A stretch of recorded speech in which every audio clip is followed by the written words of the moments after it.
Évaluation de la politique générale du gouvernement, efficacité du travail gouvernemental. Les secrétaires généraux des départements ministériels sont réunis pour faire le point.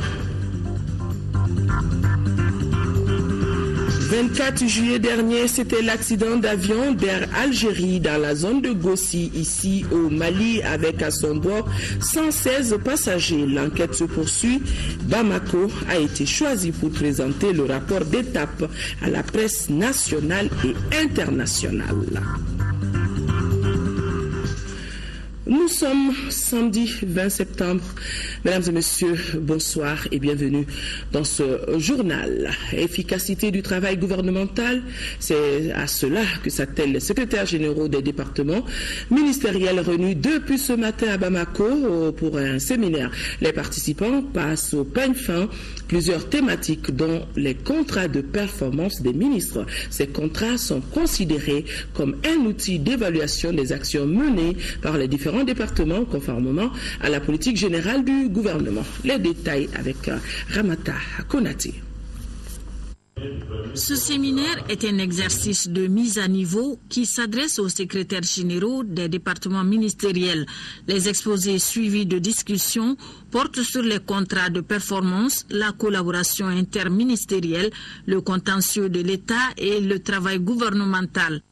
Ce programme de travail du gouvernement comporte, comme nous l'avons dit, des mesures qui sont soumises à l'examen du Conseil des ministres, des projets de loi, d'ordonnances, de décrets, les documents de politique sectorielle, les programmes ou plans d'action, les rapports ou communications présentant un intérêt pour l'action gouvernementale.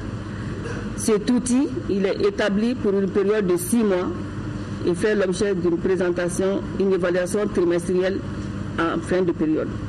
La formation vise à répondre à l'ardente nécessité, celle de rechercher les voies et moyens permettant de parvenir à la fois à l'efficacité et à la synergie d'action. Le présent séminaire poursuit les 3 objectifs ci-après. D'abord, informer les secrétaires généraux des départements ministériels sur la méthode de travail du gouvernement entièrement orientée vers la culture du résultat et de l'efficacité et sur leur rôle dans la mise en œuvre efficace des dites règles et procédures. Ensuite, amener les participants à privilégier la synergie dans la collaboration entre les départements ministériels au détriment du travail solitaire. Enfin, permettre aux participants d'avoir une meilleure connaissance du service du contentieux de l'État. Ce qui devra contribuer, par exemple, à mieux défendre les intérêts de l'État devant les juridictions nationales et internationales. Cette journée d'échange appelle également les participants à s'engager davantage pour relever les défis liés à la sécurité, à la santé, à l'éducation, à l'agriculture, entre autres.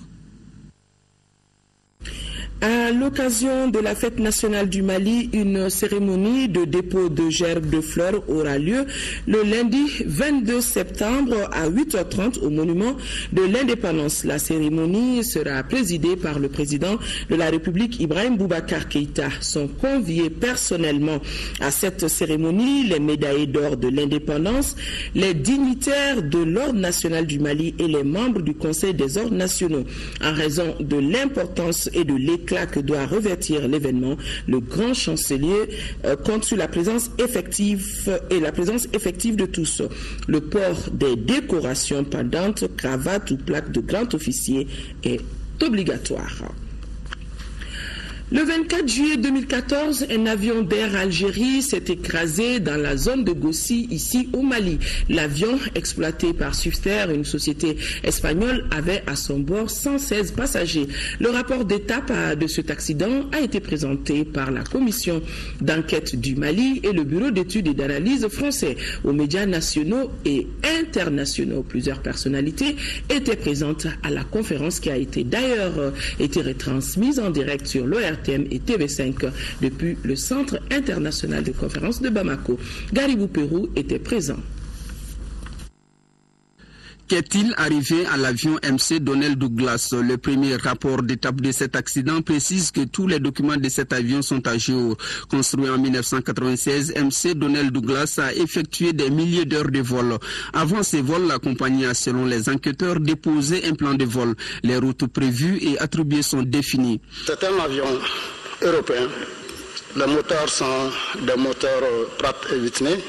L'équipage, nous avions un commandant de bord qui était un homme de 47 ans, avec un copilote qui était une femme de 42 ans, qui ont l'habitude de travailler ensemble et qui ont toutes leurs licences valides. L'équipage a observé la durée d'escale, il n'y a pas de pression temporelle, ils sont calmes et consciencieux et ils ont élaboré eux-mêmes le devis de masse et de centrage. Donc le plan de vol a été déposé par la compagnie avec une route sur Niamey. Il est 1h44, le pilote automatique et l'automanette étaient engagés selon les enquêteurs. À 1h45, soit une minute plus tard, il se déconnecte. La déconnexion est-elle liée à une action humaine ou technique? Mais voici le déroulement du vol MC Donnell Douglas.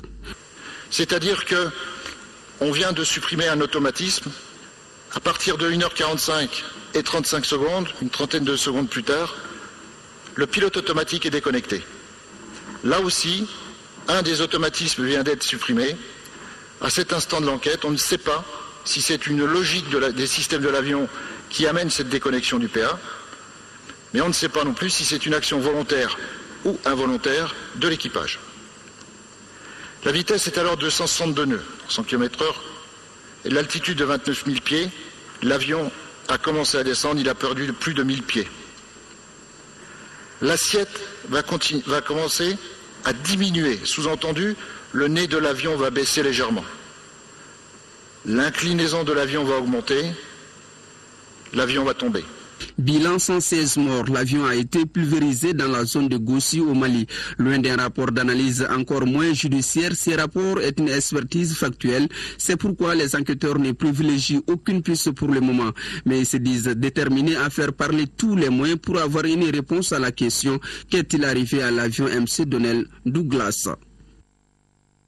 La restauration du pouvoir des chefs traditionnels et la création d'un cadre de concertation des acteurs de la société civile pour la lutte contre la prolifération des armes légères. Voilà quelques-unes des recommandations issues du Forum national des chefs traditionnels religieux et des femmes. Durant 3 jours, les participants vont échanger sur l'amélioration du mode de gestion communautaire, la consolidation de la paix. Ramata Konate. Cette rencontre pose les jalons d'une coalition pour la paix et la bonne gouvernance. Les participants recommandent la mise en place d'un cadre de concertation des acteurs de la société civile. Ce cercle de réflexion devra s'atteler à la lutte contre la prolifération des armes légères dans nos communes, villages, fractions et quartiers. Autre recommandation, la restauration du pouvoir traditionnel. On a pu identifier le rôle de tout un chacun. Et ces autorités traditionnelles aussi, on a demandé à ce qu'ils soient réhabilités. Parce qu'ils ont perdu un peu leur autorité. Aujourd'hui, on voudrait vraiment que notre message soit acheminé. Soyez rassurés, mesdames et messieurs, que ces résultats et recommandations seront transmis à temps et au bon endroit. Votre engagement en est déjà une exécution et est à féliciter. De cette rencontre, les participants et les organisateurs sortent requinqués de savoir. J'ai beaucoup appris pendant ce forum. J'ai pu assister à des discussions vibrantes sur les responsabilités clés et les rôles importants des chefs traditionnels pour la paix, le rôle primordial des femmes dans ce processus de paix, les défis, hélas, énormes posés par la prolifération des armes légères. La centaine de participants se sont donné au revoir en renouvelant le vœu pour un Mali en paix. La paix, marcher pour la paix, c'est ce que vient de réaliser Cheikh Oumar Kamara.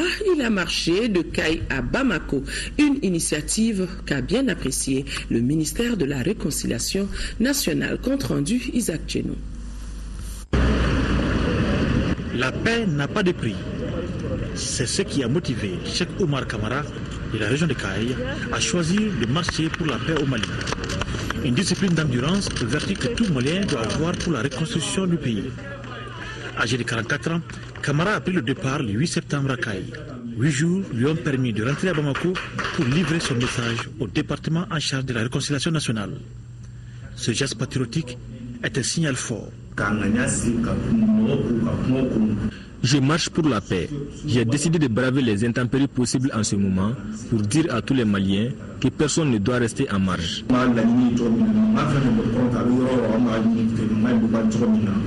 Ce geste, vous l'avez fait avec beaucoup de courage, comme je l'ai dit, mais aussi c'est un signe très fort et c'est aussi un message très fort à l'ensemble des populations maliennes pour les apporter ces messages de paix, ces messages de réconciliation entre tous les fils du pays. Kaï Bamako est distant de 612 km. Heureux les assistants de la paix quand ils sont appelés fils de Dieu. Plus de 200 ménages comptant près de 800 personnes parmi les déplacés du Nord qui avaient trouvé refuge dans la capitale ont décidé de regagner leur foyer. Ils ont été accompagnés ce matin à leur départ par les responsables du département de l'action humanitaire et ceux de l'Organisation internationale de gestion des migrations. Adama Koulibaly était présent. Ces déplacés qui décident de rentrer chez eux ont comme destination Gao Tombouctou. Ils se sont donné rendez-vous sous l'encadrement des responsables de la gestion du social devant le stade du 26 mars. Une dizaine de cars est mobilisée pour leur transport. Ces déplacés en retournant chez eux disent merci au gouvernement et aux personnes de bonne volonté qui ont accepté les accueillir à leur arrivée. L'autorité malienne, je les remercie le fait que vraiment maintenant ils ont mobilisé les gens pour les faire retourner chez eux. Je retiens, la vie est très difficile à Bamako. Vraiment très difficile, donc il faut tout faire pour retourner. S'agissant de leur insertion, les autorités se disent prêtes à les accompagner. À l'arrivée, ce qu'on a prévu, on a fait une convention avec la banque. Il y a de cela un mois qui a été signé par notre ministre et le directeur général de la Banque of Africa par rapport aux AGR, c'est-à-dire aux activités génératrices de revenus. Notre difficulté pour le moment, c'est l'accalmie et la stabilité même des déplacés. Ces déplacés du Nord qui ont choisi retourner chez eux comptent plus de 800 personnes réparties entre plus de 200 ménages. Après la marche de soutien des associations de jeunes et de femmes, les notables de la cité des Askia posent un autre acte de patriotisme en faveur des Mali un et indivisibles. Dans une motion de soutien adressée au président de la République et à son gouvernement, les chefs coutumiers, les chefs de quartier, les imams et les autres notables s'opposent au fédéralisme et à toute autre forme de séparation. Il reste convaincu que le Mali a toute sa chance dans l'union. Les notables de Gao, pour la plupart Songhai et Arma, l'ont fait savoir au gouverneur de la région Daouda Zoumana Traoré, compte rendu. Les notables de Gao ont voulu marcher avec les jeunes et les femmes, mais compte tenu de leur âge, ils ont préféré cette motion de soutien. Aux plus hautes autorités du Mali, les sages se disent solidaires aux actes posés par le président de la République Ibrahim Boubacar Keïta dans la préservation de l'intégrité du territoire. Pour eux, c'est l'union qui fait la force et le Mali est toujours sorti victorieux avec ses filles et fils main dans la main. Ils condamnent ceux qui parlent de la séparation en leur nom. Eux, chefs coutumiers, imams et chefs de quartier. Selon les notables bien soudés, bien organisés, la vieille et légendaire cité de Gao n'a envoyé à Alger que des délégués qui soutiennent le Mali un et un seul. Un pays dont les maîtres mots sont et demeurent la paix et la réconciliation. Les notabilités de Gao soutiennent le président de la République dans toutes ses actions en faveur de la paix et de la réconciliation nationale. Soutiennent la marche du 18 septembre 2014 des jeunes et des femmes pour un Mali indivisible. Les sages de Gao souhaitent une issue heureuse aux négociations d'Alger afin que le Mali recouvre sa sérénité et sa paix d'antan. On n'acceptera jamais à ce que le Mali soit divisé. On veut toujours un Mali uni. Donc, toute personne qui veut la dirigeant du Mali, en tout cas, on ne composera pas avec lui. Il y a des gens qui sont en train de parler, ils disent que c'est à votre nom qu'ils parlent. Si vous n'êtes pas d'accord, que vous venez dire en réalité ce qui est votre position, c'est-à-dire un Mali uni et indivisible, moi je pense qu'il est important que ce que vous avez fait, c'est très bien, qu'on sache quelle est votre position. Les communautés de la région de Gao sont déterminées à poser d'autres actes positifs au profit de la paix et de la réconciliation pendant et après les pourparlers d'Alger. Avant de se séparer, les sages et le gouverneur des régions ont prié pour le repos éternel des braves soldats tchadiens tombés récemment sur le théâtre des opérations. 2015, l'année du tout numérique pour toutes nos télévisions. Africable Télévision et ses partenaires ont lancé cet après-midi le programme de formation de 3000 agents au métier d'installation de la télévision numérique terrestre TNT.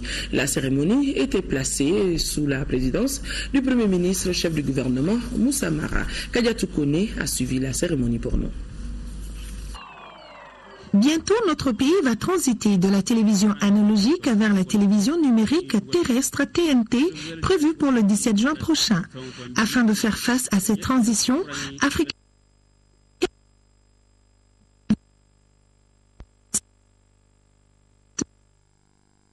Voilà, toutes nos excuses pour la qualité sonore de ce reportage et je pense que tout va rentrer dans l'ordre pour qu'on puisse vous faire voir cette cérémonie de formation de plus de 3000 jeunes au métier de l'installation.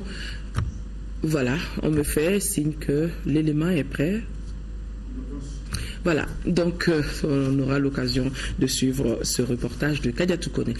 Le forum sur l'orpaillage s'est achevé sur une note d'espoir avec d'importantes recommandations relatives aux aspects juridiques et institutionnels de l'encadrement et de la promotion de l'orpaillage et des aspects sécuritaires. La cérémonie de clôture a été présidée par le ministre des Mines, Alousseni Touré, compte rendu. Sur le thème relatif aux aspects institutionnels, le Forum recommande la relecture du Code minier, le renforcement des services techniques et la création d'une structure technique dédiée à l'encadrement et à la promotion de l'orpaillage. Quant au deuxième thème relatif à l'organisation, le Forum a recommandé la cartographie des sites et le recensement des orpailleurs, la mise en place des mécanismes d'information et de sensibilisation des orpailleurs, l'interdiction formelle de l'utilisation des pesticides. Les recommandations du troisième thème ont trait, entre autres, à la sécurisation des titres miniers, à l'implication des acteurs locaux dans la gestion de leur sécurité, le renforcement du contrôle des flux migratoires. Face à toutes ces préoccupations, le département a assuré de son entière implication et de sa détermination à appliquer les solutions élaborées par le Forum. Il y a beaucoup de recommandations qui ont été faites. Il y avait 3 thèmes qui avaient été traités. Dans chaque thème, il y avait pratiquement une dizaine de recommandations, toutes très pertinentes parce que ce sont des recommandations qui viennent vraiment du tréfonds de l'ensemble des acteurs qui ont participé à ce forum-là. C'est donc tout naturellement que les 1200 participants au forum se disent très optimistes quant à l'exercice futur de leur métier. Satisfaction d'abord pour la participation des acteurs, les vrais, les orpailleurs.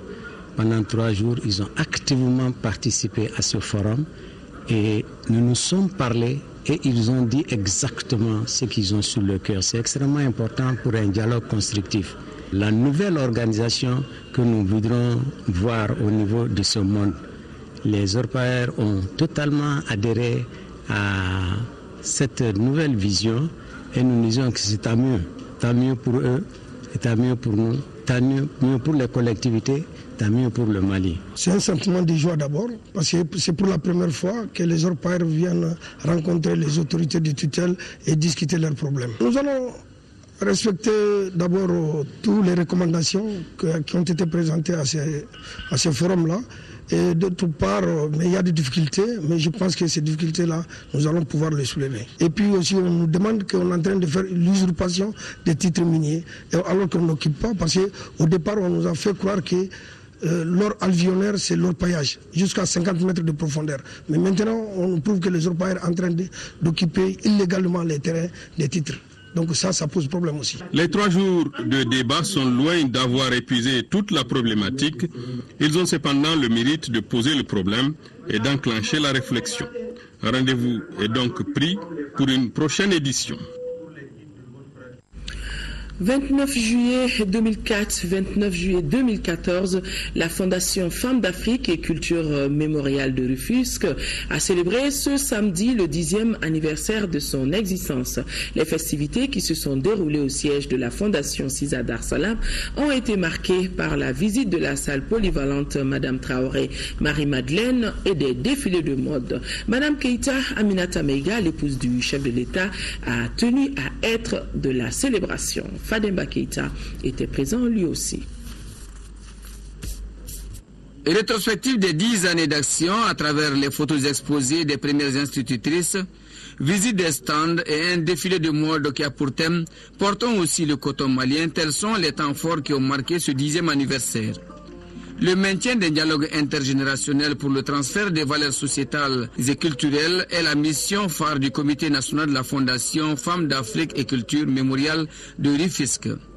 Les actions réalisées par la FACMER à travers les clubs des amis prouvent l'engagement des Rufisquoises à appuyer le gouvernement malien dans ses efforts d'éducation et de formation citoyenne. Mais qu'a fait la Fondation FACMER du Mali depuis son installation à ces lieux? Des expositions photos sur le parcours des Rufisquoises du Mali. Plusieurs conférences débats sur le dialogue intergénération, le genre et les femmes pionnières. L'épouse du chef de l'État et la marraine estiment que les Rufisquoises doivent être soutenues dans leur œuvre d'éducation et de restauration de nos valeurs. Le dialogue intergénérationnel instauré par la Fondation est une bonne initiative car elle permettra de trouver des repères à travers notre culture et notre histoire si riche, basée sur la bonne éducation, la bonne conduite, le respect de soi, le respect des parents et des autres membres de la société. Leur mot d'ordre, c'est l'éducation, l'éducation, l'éducation. Et la devise, c'est connaître pour mieux servir. C'est une devise, à mon avis, très profonde, qu'on oublie souvent, parce qu'il faut connaître effectivement pour servir. Il faut connaître pour aller de l'avant. Cette activité qu'ils ont ajoutée, c'est-à-dire la promotion du coton malien. Parce que dans tout ce que je dis qu'il faut consommer malien. Il faut consommer ce qu'on produit. Le Mali est producteur de coton, 3e producteur en Afrique. Il serait bon effectivement qu'on le développe. Après ces festivités, elles ambitionnent de nouer de nouveaux et fructueux partenariats avec des structures et organisations désireuses de donner des repères fiables, constructifs aux jeunes générations.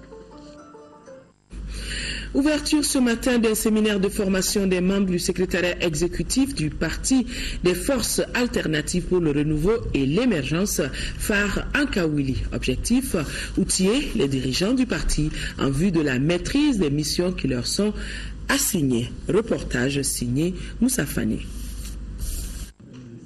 Le parti Force Alternative pour le renouveau et l'émergence, phare Ankawili, renforce les capacités de ses membres. Ce séminaire devra permettre une meilleure organisation du parti et l'implantation de structures de base à l'intérieur du pays. Ce séminaire doit permettre au secrétaire exécutif national des phares de mieux s'approprier l'ensemble des éléments fondateurs, notamment le manifeste pour le renouveau démocratique, l'option pour la social-démocratie, une bonne compréhension également de l'opposition et des nouveaux textes.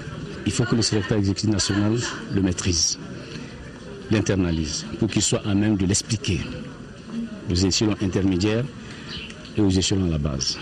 Il a également été question des négociations entre le gouvernement et les groupes armés du Nord, négociations en cours à Alger. Sur ce sujet, le parti phare tient à l'unité nationale.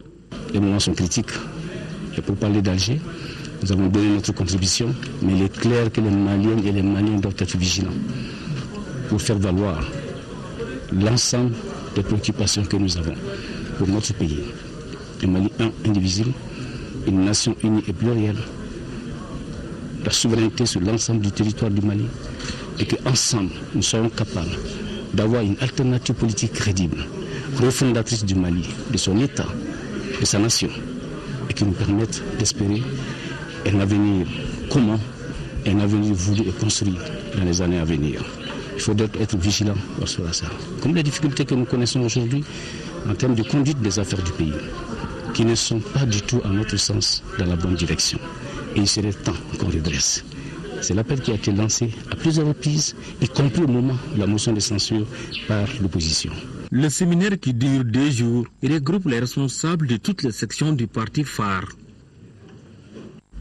Dans le cadre des activités du camp d'excellence 2014, l'association des femmes ingénieures du Mali et le Fonds Sasakawa pour l'éducation en vulgarisation agricole en Afrique ont organisé un panel sur l'agrobusiness à l'Institut national de la jeunesse et des sports de Yirimadio. Mamari Kone, compte rendu. Femmes, jeunes filles, agriculture et agrobusiness, quelles sont les perspectives pour le millénaire? C'est autour de ces thèmes que s'est tenu ce panel. Pour l'animer, ingénieurs, chefs de programme, présidents d'associations de femmes rurales et autres ont exposé leur vécu quotidien. Pour les panélistes du jour, l'agriculture est une activité qui peut beaucoup contribuer au développement de notre pays.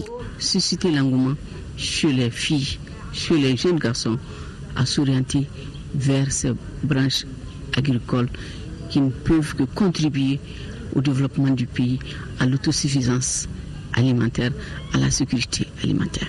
Des différents exposés et des interventions des femmes rurales, il ressort que la femme joue un rôle de premier plan dans l'agriculture de notre pays. Au Mali, c'est même plus de 60% la main-d'œuvre féminine utilisée dans l'agriculture. Et on dit que les femmes occupent à peu près 80% dans la production agricole. Et ces 80% aussi, c'est une réalité. Les hommes sont à un niveau, au niveau de la production, au champ, alors que les femmes sont sur toute la chaîne. Les élèves du camp d'excellence ont eu droit à un exposé sur l'expérience du Fonds Sasakawa pour l'éducation en vulgarisation agricole en Afrique, un fonds qui soutient beaucoup les femmes maliennes qui évoluent dans le domaine de l'agriculture. Pour parler d'agrobusiness, il faut parler d'abord d'agriculture. Donc, comment est-ce qu'on peut transformer cette agriculture de subsistance déjà connue dans nos pays en une agriculture beaucoup plus commerciale?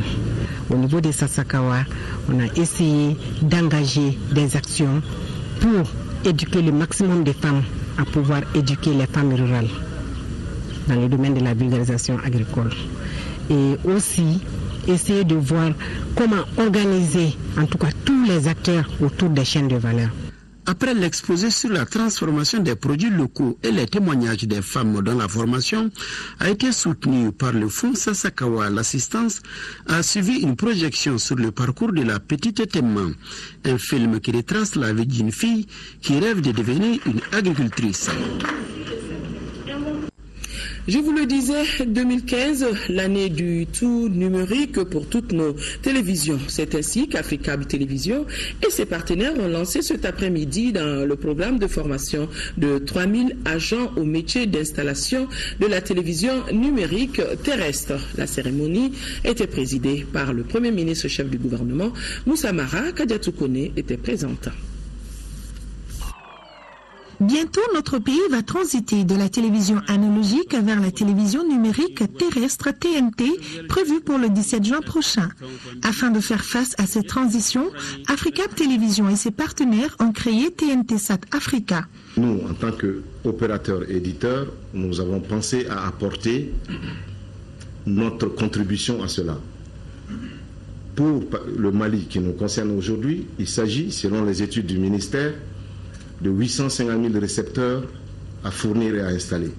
Le numérique étant tout un autre champ de domaine d'activité que l'analogique, il nous faut pour cela former des jeunes Maliens sur tous les territoires nationaux à l'installation de ce nouveau métier. C'est pour cela qu'avec notre partenaire de SES, nous avons trouvé un accord qui a bien voulu nous accompagner à cette formation. Première plateforme satellite installée en Afrique francophone au sud du Sahara, basée à Bamako, TNT Sat diffusera plusieurs chaînes de télévision. Une technologie qui permettra très bientôt d'aboutir à une meilleure qualité d'image, une meilleure qualité de son et surtout d'avoir accès à un nombre illimité quasiment de chaînes de télévision et ce gratuitement. Tout le monde se dit le 17 juin 2015 c'est bientôt, c'est dans 8-9 mois. Comment allons-nous y arriver? Pour ce faire, une stratégie nationale a été élaborée sous l'égide de M. le Premier ministre, une stratégie qui s'appuie sur 3 axes. Le premier, c'est le déploiement de la TNT, donc des travaux dans le pays pour déployer des émetteurs numériques. Le deuxième, c'est la communication. Vous comprendrez qu'il s'agit d'un élément essentiel. Et le troisième, c'est la restructuration de l'ERTM, la chaîne publique, les chaînes publiques. Ce programme permet en effet de réaliser déjà 3 000 emplois sur les 200 000 promis par le président de la République. Ces jeunes, après leur formation, s'implanteront pour leur compte. Ils vont développer à terme une masse critique de chefs d'entreprise bien formés qui vont stimuler l'esprit d'entrepreneuriat au sein de la jeunesse malienne. Une initiative soutenue par le gouvernement malien. Et c'est un exemple qui mérite d'être mis en avant pour susciter des vocations, des émus et faire en sorte que l'avancée qu'il a concouru à donner à notre pays dans ce domaine-là, qui se traduit par l'existence d'une véritable industrie dans le domaine de la communication, dans le domaine de la télévision, et que cette avancée puisse être profitable pour l'économie, profitable pour la société et profitable pour le pays. L'accompagnement de toutes les autorités nationales ne fera pas défaut. La disponibilité de toutes les autorités nationales sera de mise pour permettre à ce que cette initiative, mais aussi toutes celles qui pourraient lui ressembler, bénéficient des meilleurs concours possibles afin de prospérer. La présence ici de plusieurs membres du gouvernement illustre cette disponibilité et cette volonté d'accompagnement. Cette cérémonie a pris fin par une remise de certificats de formation aux agents déjà formés et aux agents formateurs, tous formés en Afrique du Sud. La 22e session du comité de gestion des activités aéronautiques nationales du Mali a débuté ici à Bamako. Les sujets abordés au cours de cette session sont entre autres l'état d'exécution des résolutions et recommandations des précédentes sessions, avec surtout comme point important la relance des activités aéronautiques dans les régions nord du Mali. Reportage Rachel Tessougué. La reprise des activités dans la partie nord du Mali en termes de fourniture des services de navigation aérienne et de la météorologie aéronautique est au cœur de cette session. Aussi, l'Agence pour la sécurité de la navigation aérienne ASECNA s'engage à améliorer la sécurité, la régularité et l'efficacité des opérations aériennes au niveau de ces aérodromes. L'activité principale, c'est d'abord la remise en service de toutes nos activités dans le nord du pays, pour lequel donc nous avons perdu l'ensemble des moyens de production. Donc il faut remettre à niveau. Aussi bien au niveau des activités communautaires d'une manière générale qu'au niveau des activités propres nationales du Mali. Nous avons prévu 65 milliards pour pouvoir remettre à niveau tous ces programmes-là. Le réaménagement de la zone clôturée de l'aéroport de Bamako-Sénou et la connexion de l'aéroport de Sikasso au réseau EDM-SA pour son électrification figurent également en bonne place dans l'agenda de l'ASECNA. Le dit réaménagement permettra également la prise en charge du coût de mission de recherche, du financement du plan quinquennal de services et d'équipement 2015-2019 auprès des partenaires techniques financiers. J'invite l'ASECNA à tout mettre en œuvre pour lever les dites réserves dans les plus brefs délais à l'effet de renforcer la régularité et la sincérité des informations financières des activités aéronautiques nationales. La délégation de l'ASECNA a pour mission essentielle de gérer les installations techniques et les aires de mouvement des aéroports, les aides de télécommunication, les services de sauvetage et de lutte contre les incendies au niveau des aéroports. Un nouveau projet pour une production cotonnière de qualité, un projet sous-régional qui couvre 6 pays de l'Afrique de l'Ouest a été lancé vendredi dernier à Sikasso. Acteurs et partenaires étaient réunis pour présenter les grands axes d'intervention triennale qui couvrent la zone cotonnière filiale sud. Sikasso, Bambi Idrissa Touré pour le compte-rendu. Ce projet qui vient d'être porté sur les fonds baptismaux s'intitule Projet Gestion intégrée des ravagères par les traitements sur seuil et le fractionnement des récoltes pour une production cotonnière durable en Afrique de l'Ouest couvre 6 pays, le Bénin, Burkina Faso, Côte d'Ivoire, Togo, Sénégal et le Mali. Ce projet, qui est un premier de ce genre en République du Mali, vise spécifiquement à développer les traitements sur seuil et le fractionnement des récoltes. D'abord, les producteurs sont au centre de cette affaire. Faire les traitements, la réduction du nombre de traitements insecticides, ça demande une réduction des coûts.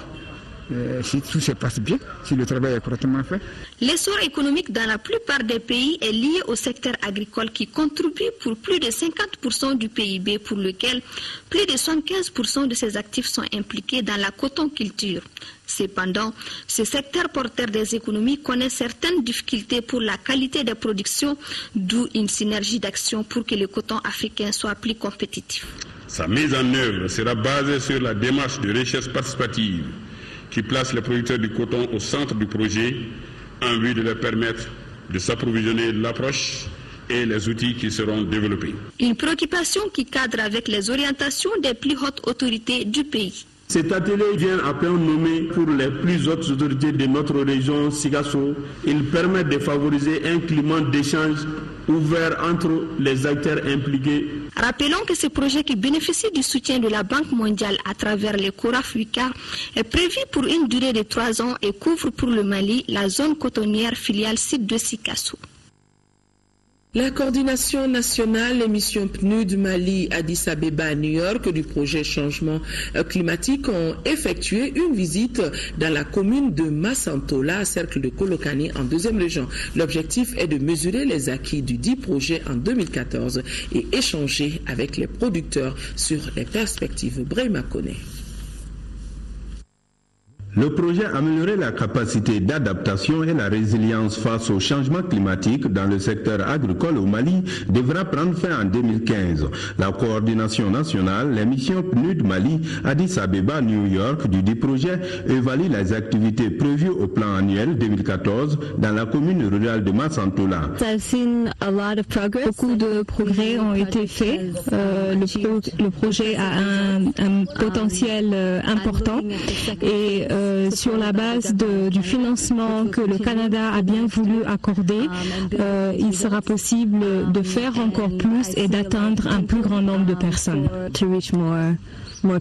Nous sommes dans le champ de la coopérative féminine de Massantola qui a emblavé 1,5 hectare en niébé, arachide et sésame. Elle se réjouit de l'importance du projet et demande beaucoup plus d'aide pour mieux développer l'agriculture et même le maraîchage. Autre parcelle visitée, autre réalité. Dans les champs de Djaraba Koulibaly à Sabougou, Madou Djara à Pesseribougou et au bosquet villageois de Nerekroko, l'agroforesterie est en passe d'atteindre son paroxysme grâce aux appuis constants du projet changement climatique. Les premiers résultats que nous avons observés sur le terrain nous ont permis de nous asseoir avec nos bailleurs et de dire qu'il faudrait multiplier ce type d'initiatives. Et c'est ce que actuellement nous faisons. Nous avons après 4 ou 5 projets d'adaptation qui sont en chantier. Les différentes missions ont échangé avec les paysans collaborateurs et le comité consultatif communal de Massantola sur les perspectives permettant de consolider les acquis après la durée du projet. Par ailleurs, le projet changement climatique est financé par le Fonds mondial pour l'environnement FEM à travers le PNUD et les gouvernements canadiens et maliens.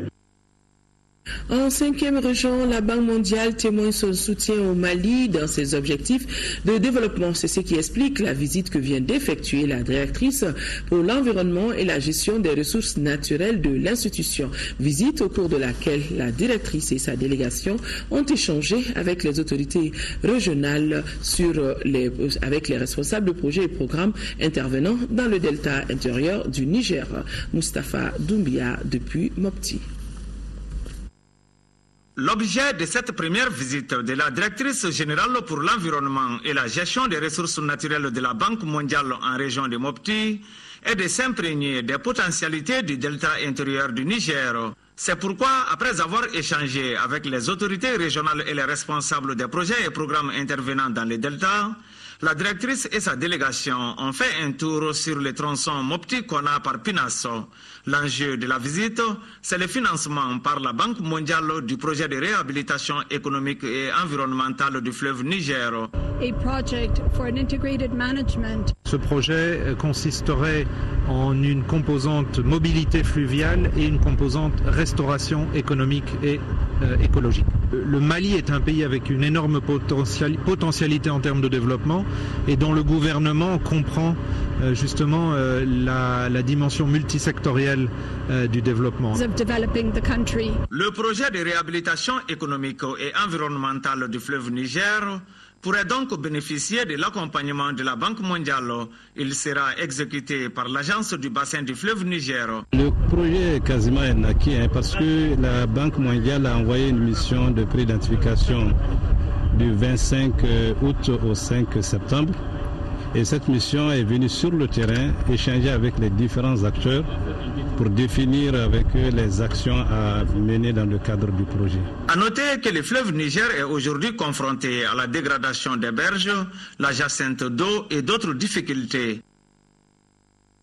Restons dans la région, le Centre national de promotion du volontariat au Mali vient de lancer les activités de son programme chantier des jeunes volontaires dans le cercle de Tenenkou. Ce programme, qui va durer un mois, vise à relever la résilience des jeunes à travers l'utilisation de 200 jeunes sur un chantier d'assainissement et de déploiement de 25 volontaires auprès de structures d'accueil de santé et de l'éducation. Yacouba Meiga. Le programme Chantier des jeunes et volontariat, dont les activités viennent d'être lancées à Tenenkou, s'inscrit en droite ligne de la vision du changement du président de la République et du gouvernement.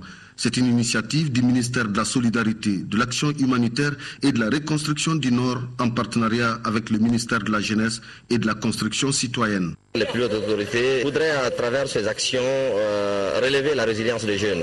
Ces activités d'assainissement, de volontariat sont des activités citoyennes pour renforcer les capacités des communautés. À travers ce programme exécuté par le Centre national de promotion du volontariat en collaboration avec l'ONG Appui à l'autopromotion communautaire Benkan, il s'agit d'employer dans le cercle de Tenenkou au bout de 30 jours 200 jeunes en travaux de haute intensité de main-d'œuvre sur un chantier d'assainissement moyennant une rémunération journalière de 2000 francs CFA par jeune. 25 autres jeunes, cette fois-ci des diplômés sans emploi, sont recrutés comme des volontaires d'urgence pour être déployés auprès des collectivités territoriales et de l'administration dans le domaine de la santé et de l'éducation avec une indemnité mensuelle de 60 000 francs CFA par jeune. Aujourd'hui, on voit que le Mali pense à nous. Parce qu'après les occupations, nous, on croyait qu'on était vraiment abandonnés. Mais aujourd'hui, nous remercions vraiment le gouvernement du Mali. Les autorités locales qui se sont réjouies de cette initiative trouvent en elle l'une des meilleures réponses au contexte de la crise sécuritaire qui a fortement affecté tous les segments de la vie sociale et économique des cercles de Tenenkou. 2000 enfants démunis à scolariser pour l'année scolaire 2014-2015. C'est un projet de l'association Open Mali qui vient de lancer sa campagne. Une campagne qui va permettre de collecter le coût de l'opération estimé à 50 millions de francs CFA. Le lancement de la campagne s'est déroulé en présence du Premier ministre chef du gouvernement Moussa Mara et de notre reporter Batraoré. Ensemble pour booster le taux de scolarisation des enfants démunis. Les actions de l'association Open Mali s'inscrivent dans cette dynamique enclenchée par le gouvernement. Et voilà donc qui justifie la présence de nombreuses personnalités venues témoigner leur adhésion à ce projet. Cette cérémonie consacre le lancement officiel de la campagne de scolarisation 2014-2015. La campagne doit toucher des centaines d'enfants démunis qui ne vont pas à l'école. Notre ambition est de scolariser pour l'année scolaire 2014-2015 au total 2000 enfants en situation difficile répartis sur l'ensemble du territoire national pour un budget estimatif de 50 millions de francs CFA. Les responsables scolaires ont salué l'initiative et encouragent les dirigeants de l'association Open Mali à poursuivre ce combat. À terme, il s'agit de donner espoir à ces enfants non scolarisés. Compte tenu de l'immensité du chantier qui requiert des moyens techniques et financiers considérables, une mobilisation de tous les acteurs autour de la problématique est plus que nécessaire, car la question de l'éducation nous concerne tous, sans exclusion aucune. Cette initiative bénéficiera du soutien des autorités au plus haut niveau, puisque l'éducation est un axe prioritaire de la déclaration de politique générale du Premier ministre. Une initiative destinée à permettre l'éducation des enfants démunis ne peut être qu'une initiative salvatrice dans notre pays. Qu'elle soit une initiative du secteur public ou qu'elle soit une initiative du secteur privé, c'est une bonne initiative.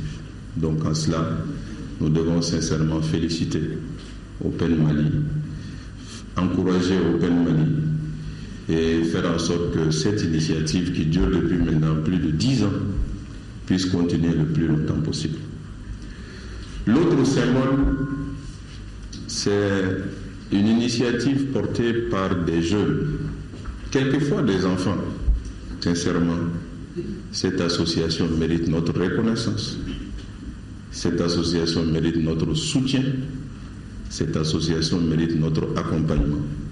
Association à but non lucratif qui soutient la scolarisation des enfants démunis, Open Mali est l'un des partenaires clés du ministère de l'Éducation nationale. 60 millions de francs CFA, c'est le coût des bus de transport que la coopération allemande vient de mettre à la disposition du Centre de formation des collectivités territoriales. Nouhoum Sissoko, compte rendu. Ce bus offert par la coopération allemande à travers son programme d'appui aux collectivités territoriales PAC GIZ a une capacité de 30 places. Son coût est estimé à 60 millions de francs CFA. Sa vocation, à n'en pas douter, sera principalement d'assurer le transport et le déplacement des auditeurs à l'occasion de leur formation et stage au siège du CFCT ou en région. Permettre au CFCT de mieux assurer ses missions et d'inscrire ses actions dans l'amélioration des performances des collectivités territoriales par la fourniture des services de base de qualité aux populations est un souci permanent du gouvernement du Mali, appuyé par les partenaires techniques et financiers. Le geste de la coopération allemande témoigne une fois de plus de son engagement à accompagner les autorités du Mali. Le pacte est le reflet de la coopération Mali-Allemagne en vue de soutenir et d'accompagner le processus de décentralisation au Mali à travers une fructueuse coopération financière et technique. Dans sa phase de démarrage, l'un des objectifs majeurs du pacte fut la mise en place et l'accompagnement d'une institution pérenne pour le renforcement des capacités des élus et du personnel des collectivités territoriales. La directrice du CFCT et son staff se sont réjouis du don et ont promis de prendre soin de ce véhicule. Le Grand Prix Ibrahim Boubacar Keïta de course au cyclisme a été couru hier vendredi à Koutchala. Cette première édition a mis en compétition 16 cyclistes locaux et 52 professionnels. La course cycliste a été parrainée par le président de l'Assemblée nationale et Madame Berthé Aïssata Bengali, ministre de l'Artisanat et du Tourisme. Compte rendu de nos envoyés spéciaux, Boubacar Sissoko et Gaussou Touré. Qu'est-ce qu'il y a de plus récréant et de plus sportif que le cyclisme ici à Koutchala pour célébrer l'an 1 du président Ibrahim Boubacar Keïta à la tête du Mali? Cette première édition, dénommée le Grand Prix IBK, a mis en compétition 52 coureurs professionnels et 16 autres cyclistes locaux. Le choix du cyclisme vraiment nous va droit au cœur. Et nous pensons effectivement que pour qui connaît le cyclisme malien, venir fêter un tel événement dans la 3e région n'est que rendre hommage à ce qui appartient. Les cyclistes professionnels sont venus de Bamako, Niena, Blendo, Kinyang, Doukolobabougou et Tchola. Quant aux cyclistes locaux, ils ont parcouru 10 km à travers la ville de Koutchala. La satisfaction était au rendez-vous. Je peux vous assurer que le sport en général et le cyclisme en particulier recevra tout le soutien du gouvernement. Ce sport devra être encouragé pour que dans les compétitions futures, le Mali redore son blason et s'affiche comme une grande nation de cyclisme africain. Les professionnels ont parcouru une distance de 60 km avec 2 points chauds. Mené par le jeune espoir international malien Birama Koulibaly jusqu'au dernier tour, Yacouba Togola arrive à s'imposer finalement avec un chrono de 1h29 minutes 33 secondes. Il est suivi à l'arrivée par Birama Koulibaly 2e et Tidjani Sanogo 3e de la course. Le Grand Prix IBK de course de cyclisme n'est pas dans l'effet de mode. Non, c'est la reconnaissance due à un homme qui mérite qu'on l'imite. C'est un destin qui sonnera toujours comme un hymne au patriotisme, à la loyauté, à la vérité dans toutes les circonstances. Le vainqueur de la course, Yacouba Togola, a eu une enveloppe de 100 000 francs CFA. Le deuxième, Birama Koulibaly, 75 000 francs CFA. Et le troisième, Tidjani Sanogo, empoche 50 000 francs CFA. Tous les intervenants à la tribune ont apprécié cette initiative qui participe à la promotion du cyclisme. Ils ont tous souhaité à ce que le Grand Prix IBK soit une activité pérenne ici à Koutiala. Voilà, ces deux communiqués avant de refermer définitivement ce journal. Dans le cadre de la prise d'armes du 22 septembre prévue à Kati, tous les éléments de l'amicale du service national des jeunes sont convoqués le lundi 22 septembre à 5h30 du matin à la direction des écoles militaires camp SNJ 6 à Djikoroni, Para. Actu Hebdo, votre émission Actu Hebdo, reçoit demain dimanche 21 septembre comme invité de 12h à 13h Mamadou Demba, directeur général de African Job Solution. Il nous parlera de la convention qui vient de signer avec le département de l'emploi et de la formation professionnelle. Le deuxième invité est Cheikh Oumar Soumano, directeur du centre incubateur de l'université UAM University qui se révèle comme un centre incubateur pour jeunes. Actu Hebdo, demain 12h avec Ibrahima Djambélé et toute son équipe. Voilà, mesdames et messieurs, c'est donc tout pour ce journal. Merci de l'avoir suivi. Demain 13h, Amadou Sankaré, et je me ferai le plaisir d'être là pour l'édition de la nuit. Excellente nuit à tous. Au revoir.